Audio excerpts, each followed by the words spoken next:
Garen, that was going to be my next question. The Stormers, it's early on in the season. They're starting pretty much on the road, and they've got some tough teams around the corner, Crusaders, Highlanders.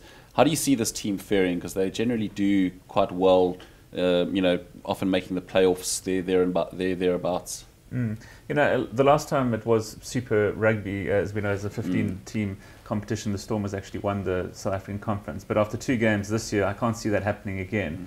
They do start on the road. Some will argue that it's good to get your road trip or your Australasian trip out of the way early on. But, having lost to a Waratahs team, which they probably on paper would have seen as the easiest match of their 3 match tour, as you said, the Crusaders and the Highlanders coming up next, that certainly was the one to win.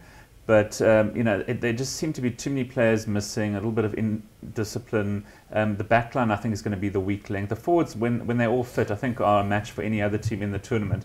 But the backline just doesn't have that sort of X factor. There are a lot of players out of position, I think. What to do with the sevens players. When are they going to come in? When are they going to be missing for their various tournaments on the 7th circuit? So there's going to be a lot of chopping and changing, I think, in the back line. I think that's going to be to the detriment of the Stormers, unfortunately, this season. But this match, was certainly an opportunity lost, as Rob said. I fully expected them to win that game.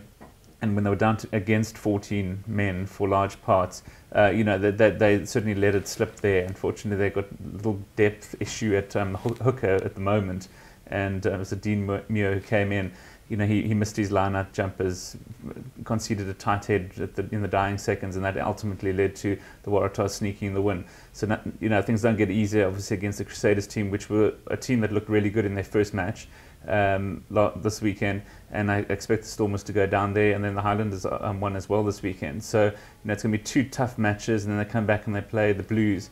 Again, not an easy match at Newlands, and I'm not sure they'll even be favourites for that. So, I think this might be a season that the Stormers finish sort of mid-table, miss out on the playoffs even, certainly don't win the South African Conference.